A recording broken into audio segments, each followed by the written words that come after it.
Assalamualaikum warahmatullahi wabarakatuh. Perkenalkan saya Ila Bila dari angkatan 2020 NIM 61300224 ingin mempresentasikan SK5 yaitu mengenai bengkak.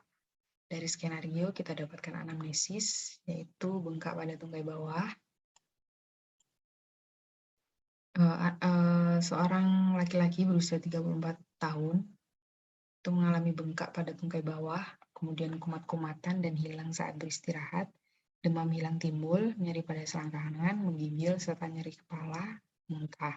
Kemudian menetap di NTT beberapa tahun lalu. Dari pemeriksaan fisiknya, tekanan darah didapatkan 120/80 mm peraksa, suhu tubuhnya 36,7 derajat Celcius, denyut nadinya 88 kali per menit, RR-nya 16 kali per menit, benjolan pada inguinal yang berbatas tegas, diameter 2 cm, nyeri tekan dan hiperemis, terdapat piting odem pada tungkai bawah.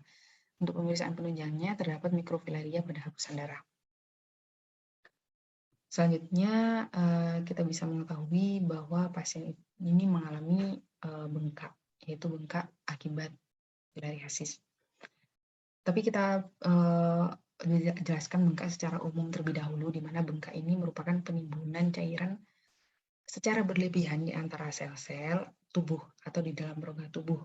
Dan edema ini bisa terjadi pada terutama kompartemen cairan ekstraseluler. Klasifikasi dari odem itu ada pitting odem atau non pitting odem. Pitting odem ini bengkak yang ketika ditekan menyebabkan lekukan yang bertahan beberapa waktu, di mana diakibatkan mengandung cairan banyak protein. Non pitting odem tidak menyebabkan lekukan ketika ditekan dan cairan mengandung banyak air.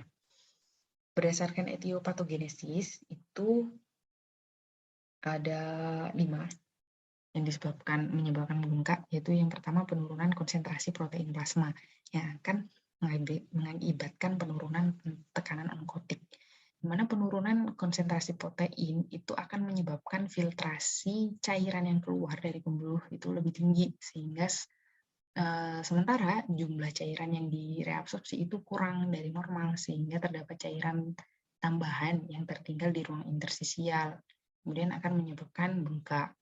Yang kedua yaitu peningkatan tekanan hidrostatik kapiler, di mana darah ini terbendung di vena. Kemudian terjadi peningkatan tekanan darah kapiler karena kapiler ini mengalirkan isinya ke dalam vena.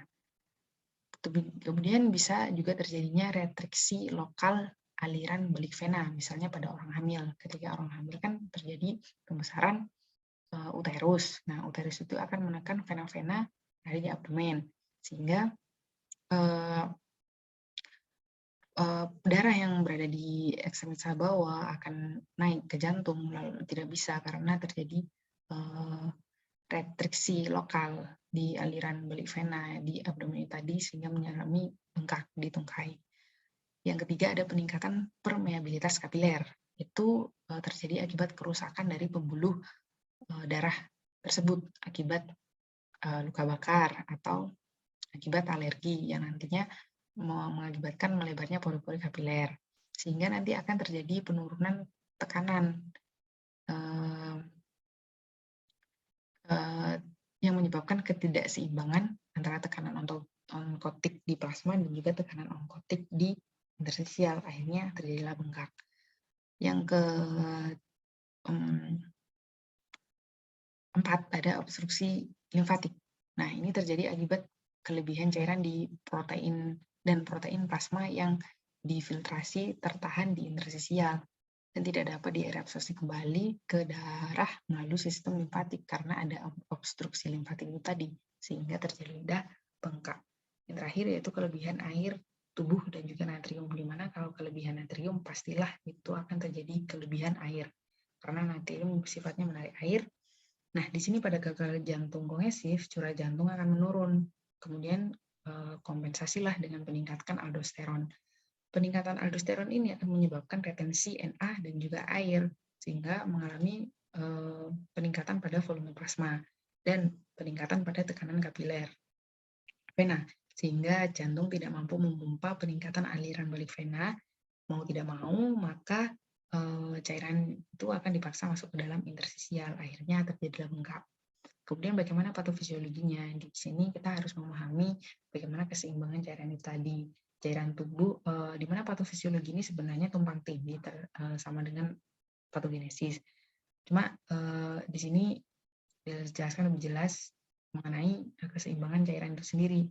Keseimbangan cairan di plasma itu dipertahankan oleh dua tekanan, yaitu tekanan ontoontik plasma dan tekanan hidrostatik plasma, di mana tekanan onkotik plasma ini itu tekanan yang dibentuk oleh protein plasma, di mana protein plasma ini memiliki ciri memiliki sifat menarik cairan. Maka tekanan onkotik akan menarik kembali cairan yang berada di interstisial masuk ke dalam plasma. Ketika terjadi penurunan atau ketidakseimbangan, maka cairan yang berada di interstisial itu tidak bisa atau tidak mampu direabsorpsi kembali sehingga menumpuk di interstisial, kemudian terjadilah bengkak. Yang kedua yaitu tekanan hidrostatik plasma. Tekanan hidrostatik ini tekanan yang dibentuk oleh air, di mana arahnya itu selalu keluar dari tempatnya, atau definisi lain mengatakan tekanan yang menyebabkan cairan dalam pembuluh plasma, pembuluh darah itu berpindah ke interstisial.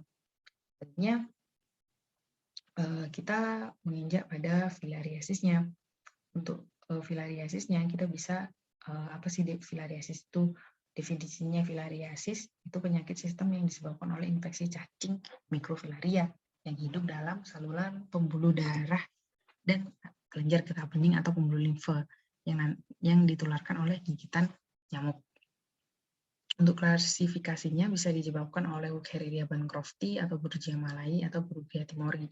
Di sini untuk Wuchereria bancrofti itu bersifat periodik nokturnal, berarti berada di tanah tepi itu pada saat malam hari. Kemudian manusia merupakan satu-satunya host definitif. Vektornya bisa nyamuk Culex, Aedes, dan Anopheles, dan stadium infektif dari ketiga-tiganya ini adalah larva 3. Untuk Brugia malai itu ada yang zoonotik, kemudian periodisisnya bermacam-macam, ada periodik nokturnal, subperiodik, dan non-periodik. Vektornya berupa nyamuk Anopheles, Burbirotoris, dan stadium infektifnya stadium larva 3. Untuk Brugia malai ini mirip dengan Brugia timori mirip dengan Brugia malai. Untuk etiologi berdasarkan morfologi itu ada Brugia malai dan Brugia timori, ada Wuchereria bancrofti. Sini untuk membedakan adalah cephalic space-nya itu panjangnya sama dengan 2 kali lebar. Untuk yang Wuchereria bancrofti, cephalic space-nya panjangnya sama dengan lebar. Mikrofilia yang memiliki sheath, inti halus sama besar dan terus teratur. Di sini intinya berkelok-kelok, tidak teratur dan terdapat daerah inti yang jarang. Terdapat 2 buah cauda nuclei di posterior. Untuk Wuchereria bancrofti tidak terdapat cauda nuclei. Untuk siklus hidupnya, mikrofilaria ini masuk ke dalam tubuh manusia melalui gigitan nyamuk betina, yaitu bisa dari Mansonia, Culex, Aedes, maupun Anopheles. Kemudian mikrofilaria ini akan masuk ke dalam saluran limfe melalui pembuluh darah itu tadi dan berkembang menjadi dewasa. Ketika sudah dewasa, cacing jantan dan betina ini akan melakukan kopulasi. Nah, cacing grafit ini akan mengeluarkan larva mikrofilarianya, kemudian hidup di pembuluh darah dan pembuluh limfe. Nah, mikrofilaria masuk ke dalam tubuh nyamuk saat nyamuk menghisap darah manusia, dan mikrofilaria berkembang menjadi larva 1, larva 2, larva 3, dan akan disiap ditularkan kembali ke manusia. Untuk stadium infektif dari filariasis ini adalah larva 3. Untuk epidemiologinya, ini Brugia malai terdapat terutama di daerah Asia Selatan dan Asia Tenggara, di daerah yang banyak air, ditumbuhi tanaman air. Kemudian host pest-nya itu nyamuk Mansonia dan Anopheles. Untuk Brugia timori ini kurang lebih sama. Hanya terdapat di daerah timur, Oreste, Alo, Rote, Wuchereria bancrofti itu di spesies perantaranya Culex dan Aedes. Untuk patogenesis dari kenapa bengkak yang diakibatkan oleh filariasis itu ketika mikrofilaria yang masuk ditularkan oleh gigitan nyamuk, kemudian berada di kelenjar limfe dan tumbuh menjadi cacing dewasa, kemudian tinggal di pembuluh limfe, itu akan menyebabkan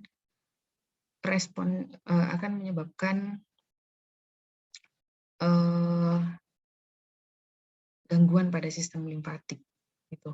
Jadi ini nanti akan terjadi penimbunan cairan limfe, kemudian aliran limfe akan melambat dan tekanan hidrostatik akan meningkat sehingga cairan limfe masuk ke jaringan, akhirnya bengkak. Kemudian terganggunya pengangkutan bakteri atau patogen lainnya dari kulit atau jaringan melalui saluran limfe ke kelenjar limfe. Akibatnya bakteri atau patogen tidak dapat dihancurkan atau tidak dapat difagosis oleh RES. Pada limfadema itu terjadi peningkatan kadar protein sehingga reabsorpsi protein ini terganggu, kemudian protein tertimbun di saluran limfe akan menyebabkan rangsangan pembentukan jaringan ikat yang meningkat, akhirnya terjadi elephantiasis. Kemudian patofisiologinya gimana? Nah, di sini ada respon tubuh terhadap filaria. Ada sistem pertahanan tubuhnya itu ada yang eksternal dan internal. Untuk yang eksternal ini kita bisa melawannya dari kulit atau membran mukosa, kemudian HCl, batu lembersin. Jika untuk yang sistem imun itu ada innate dan ada yang adaptif. Untuk yang innate ini itu terjadi infeksi oleh cairan filaria, akhirnya akan menyebabkan inflamasi. Nah, di sini ketika ada patogen masuk, patogen akan difagosit oleh makrofag residen. Setelah difagosit, si makrofag ini mengeluarkan sitokin. Ketika ada patogen tadi, si sel mast ini akan teraktivasi dan mengeluarkan histamin. Selain itu, histamin pada pembuluh darah akan menyebabkan vasodilatasi, sehingga terjadi pelebaran pori-pori di sel endotel, sehingga sitokin akan memanggil neutrofil dan monosit untuk menuju ke daerah inflamasi. Kemudian makrofag selain mengeluarkan sitokin, dia mengeluarkan kemotoksin juga. Nah, kemotoksin ini akan mengaktifkan neutrofil di monosit yang baru saja datang dan mengarah ke tempat inflamasi. Nah, monosit yang masuk ke jaringan akan berubah menjadi makrofag, dan makrofag bersama neutrofil akan memakan patogen dan menghancurkannya. Dari sini, dari proses inflamasi ini akan menimbulkan gejala seperti kemerahan, panas, nyeri, dan juga bengkak. Untuk yang adaptif itu di sini ada pengaktifan TH2, TLP2, kemudian yang akan melepaskan IL-4, IL-5, yang nanti IL-4 akan memproduksi IgE, kemudian IgE akan berikatan dengan antigen cacing dan akan diikat oleh eosinofil. Eosinofil ini teraktivasi dan mendekresi granul yang dapat membunuh parasit. Gejala klinisnya itu ada demam, sakit kepala, muntah, lesu, terjadi gejala inflamasi, limfanitis, gejala timbul secara periodik setelah bekerja berat, kemudian terjadi elephantiasis berbentuk ke bawah. Diagnosisnya itu dilakukan anamnesis, didapatkan gejala klinis, kemudian pemeriksaan darah mikrofilaria, ditemukan mikrofilaria, biopsi kelenjar limfe, ditemukan cacing dewasa. Untuk diagnosis bandingnya itu gagal ginjal dan gagal jantung. Gagal ginjal ini karena cairan yang seharusnya dikeluarkan atau diekskresikan akibat gagal ginjal, maka tidak bisa dikeluarkan, maka cairan akan dikeluarkan di tempat lain, yaitu di interstisial, sehingga terjadi edema. Kemudian pada gagal jantung, itu kehilangan kemampuan memompa darah secara efektif. Jadi cairan akan mengalami penumpukan secara perlahan, sehingga terjadi edema, bisa di tungkai, paru-paru, atau perut. Tata laksananya secara farmakologis diberikan obat dietil karbamasin dan perawatan kulit pada penderita. Untuk non farmakologis itu memelihara kebersihan kulit, fisioterapi, menghindari gigitan nyamuk, tidur memakai kelambu, memasang kawat kasa pada jendela dan pintu. Untuk aspek keislamannya kita dianjurkan untuk menjaga kebersihan dan dianjurkan untuk berobat. Baik, sekian, terima kasih presentasi dari saya. Wassalamualaikum warahmatullahi wabarakatuh.